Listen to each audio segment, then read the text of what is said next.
Para saber la verdad de la milanesa, Gacetillas Argentinas. www.gacetillasargentinas.info.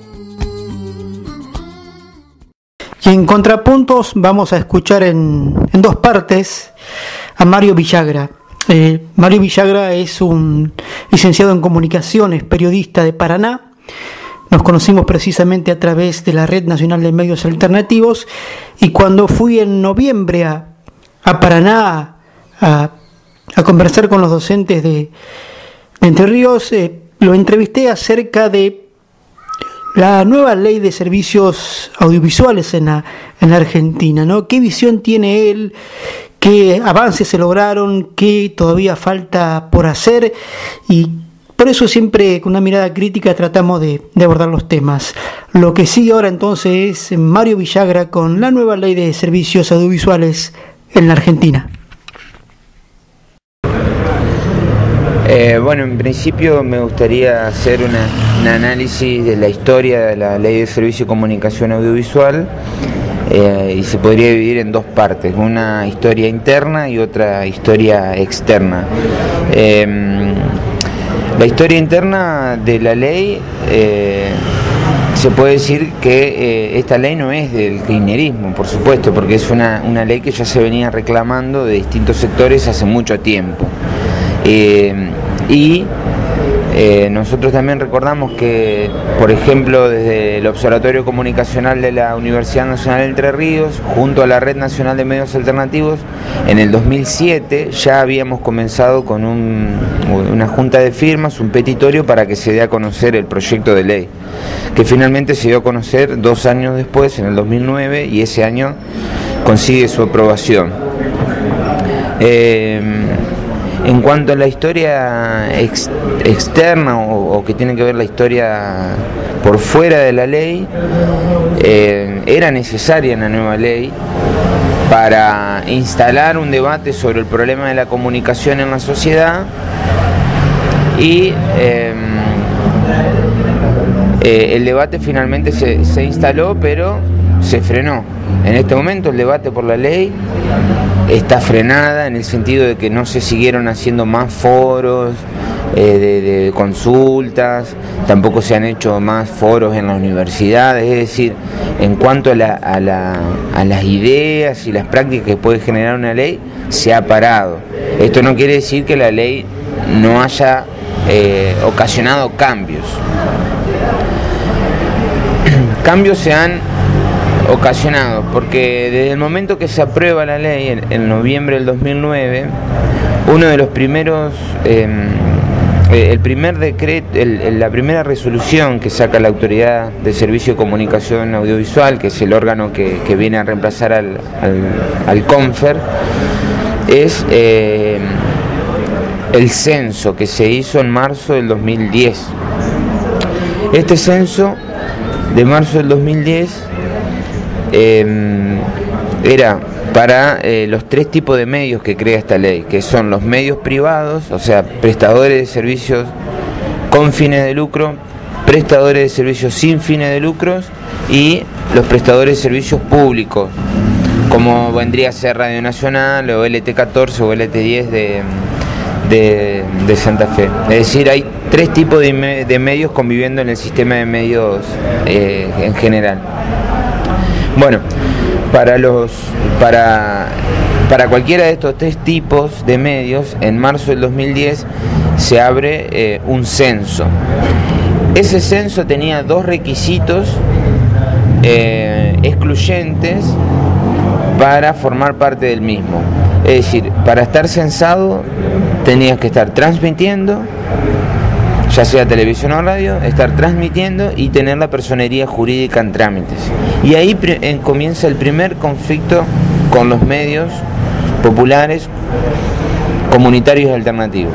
Empieza el primer conflicto, ¿por qué? Porque muchos de estos medios que recién nombraba no tenían personería jurídica en trámite o no estaban constituidos, como te exigía la ley, como te exige la ley, en cooperativas o asociaciones civiles. ¿Se entiende? Entonces, por ejemplo, vamos a trabajar con un ejemplo. Un movimiento social X tenía su medio de comunicación, pero no había constituido una comisión directiva, por ejemplo. Y ahí estuvo el primer gran problema, ¿no? Porque de repente nosotros, medios que tenían una forma de funcionar más asamblearia y no habían tenido esa discusión de, bueno, o nos conformamos cooperativa o nos conformamos en asociación civil, y sin embargo venían trabajando, bueno, se encontraron con una primera discusión impuesta, ¿no? Porque, bueno, tuvieron que discutir si se hacían cooperativas o se hacían sin fines de lucro. Una primera discusión y los primeros problemas. ¿Por qué? Porque en el sistema que vivimos todo implica plata, y entonces conformarte como una cooperativa o conformarte como una asociación civil implica gastos administrativos, gastos en un montón de sentidos. Y esa ya en marzo del 2010 fue el primer conflicto, que obviamente no salieron en los grandes medios ni tampoco se escuchó hablar al Poder Ejecutivo sobre estos problemas, pero fueron reales. Y bueno, en ese censo, además de traer o crear condiciones para que discutir también se crearon condiciones para crear nuevos medios, porque, como te decía, había un requisito que era estar transmitiendo. Entonces nos encontrábamos con grupos de distintas características. Por ejemplo, habían grupos que estaban transmitiendo pero no tenían la personería jurídica, o al contrario, había grupos que tenían personería jurídica y no estaban transmitiendo. Bueno, para estos segundo casos, es decir, para los que no estaban transmitiendo, con la Red Nacional de Medios Alternativos hicimos el taller integral de radio, donde salieron transmisores y antenas para hacer las radios. Entonces, por ejemplo, acá te puedo dar el caso de acá en Paraná. A partir de la nueva ley de medios se puso un medio nuevo, un medio en una asociación civil. Que, bueno, no solamente eso, sino que se pusieron otros medios de corte más de los prestadores de servicios privados.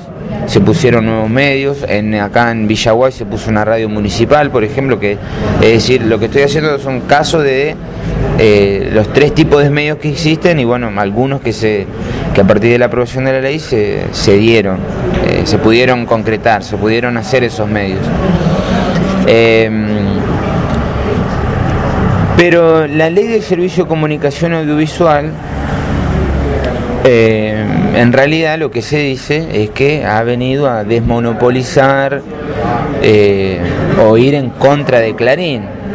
Y en realidad, si vamos un poco más allá, lo que ha posibilitado esta nueva ley de servicio de comunicación audiovisual es que se generen oligopolios. Es decir, se ha pasado nunca tuvimos un monopolio, si vamos al tema específico, un poco más técnico. El monopolio es uno solo para todo esa comunidad, esa población. Bueno, entonces Clarín no es un monopolio, claramente no es un monopolio. Sí es un gran pulpo mediático, eso no hay que negarlo.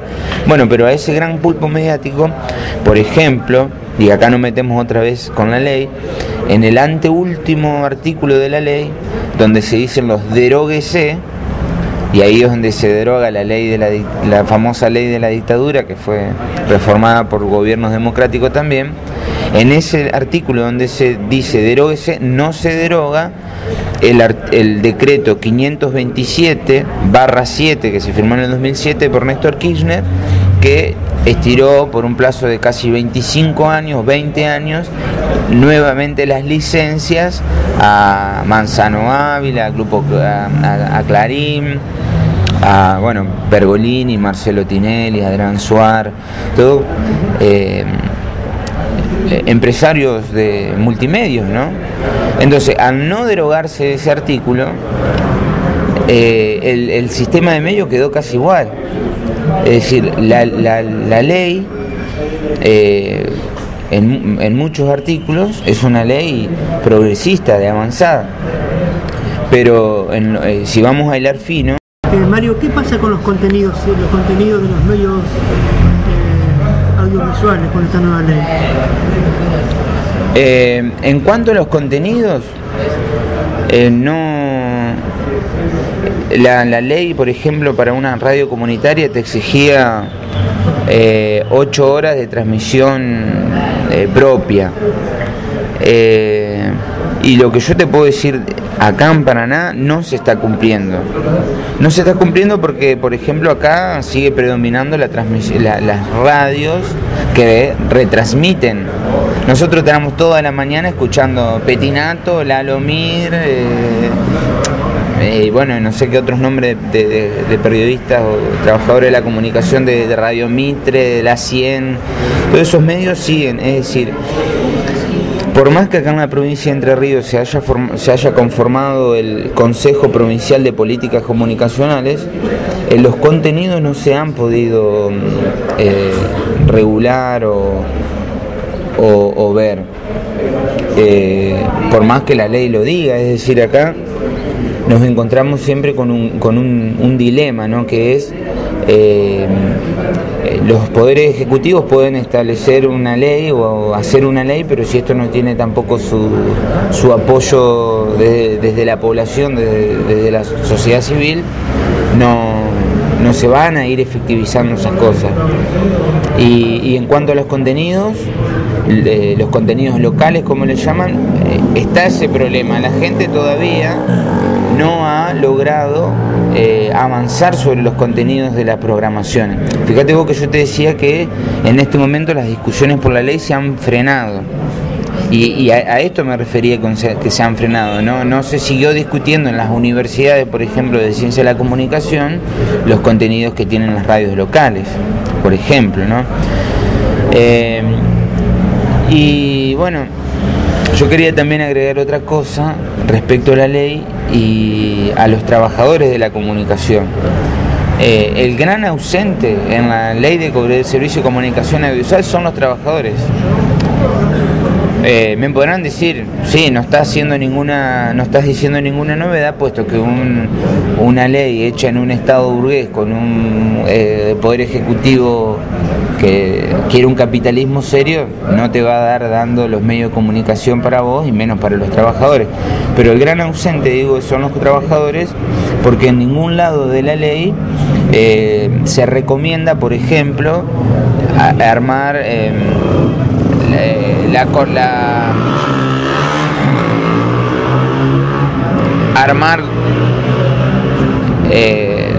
por ejemplo, un staff de trabajadores. Es decir, en ningún lado dice una radio debe tener un equipo coordinador de producción, un equipo técnico, un equipo de contenido.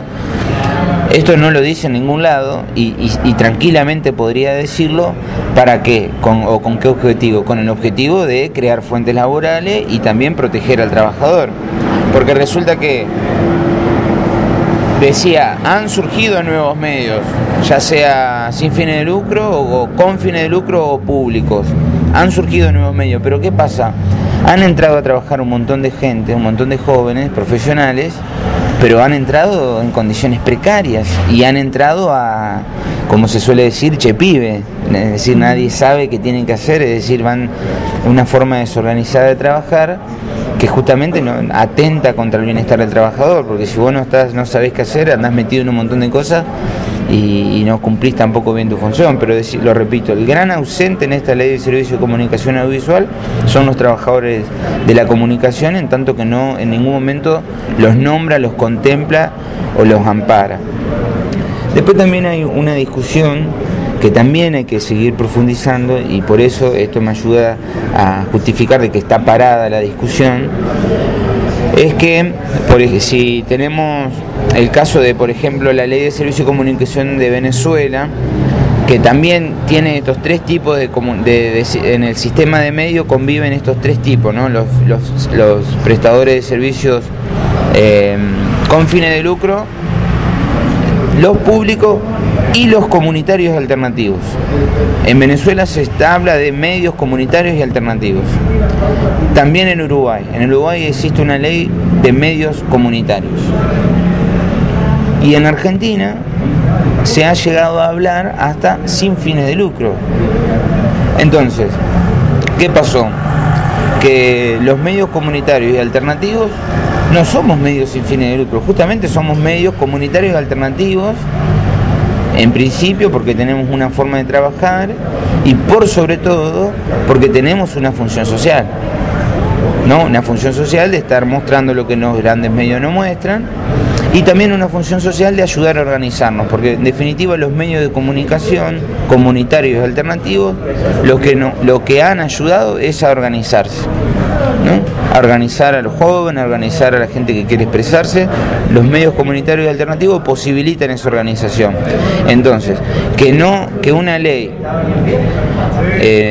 no te reconozca como un medio comunitario y alternativo es también estar desconociéndote, es no reconocerte como un actor social y un actor que está discutiendo la ley que vos proponés. En ese sentido, quizás si hubieran sido más inteligentes, ese petitorio lo podían haber considerado y poner, en vez de sin fines de lucro, medios alternativos y comunitarios, y quizás otra hubiese sido la cosa. Y además, ¿por qué? Porque al crear este cuerpo de medios sin fines de lucro, la Fundación Noble también es sin fines de lucro, ¿sí? Cáritas es sin fines de lucro, AFA es sin fines de lucro. ¿Viste? Hay un montón de organizaciones que son sin fines de lucro, que hay algunas, qué sé yo, por ejemplo, la Pelota de Trapo es una asociación civil, Barrilete es una asociación civil que puede manejar un fondo capaz de 1.000 pesos por mes, pero tener la Fundación Noble que debe manejar no sé cuántas veces más. Es decir, al no especificar, al no reconocernos a los medios comunitarios alternativos, posibilitó esto, ¿no? Que cualquier asociación civil pueda poner su transmisión. A lo que voy, no estoy en contra de la libertad de expresión ni la libertad de crear medios. A lo que voy es que no se aclara, no se está educando a la población tampoco en el entendimiento de qué son los medios comunitarios, qué son los medios alternativos, porque en definitiva después te terminan poniendo radios bajo el nombre sin fines de lucro y siguen reproduciendo los mismos contenidos, las mismas lógicas que repiten los medios comerciales. Mario Villagra, gracias por tu tiempo. No, gracias a vos, Andrés.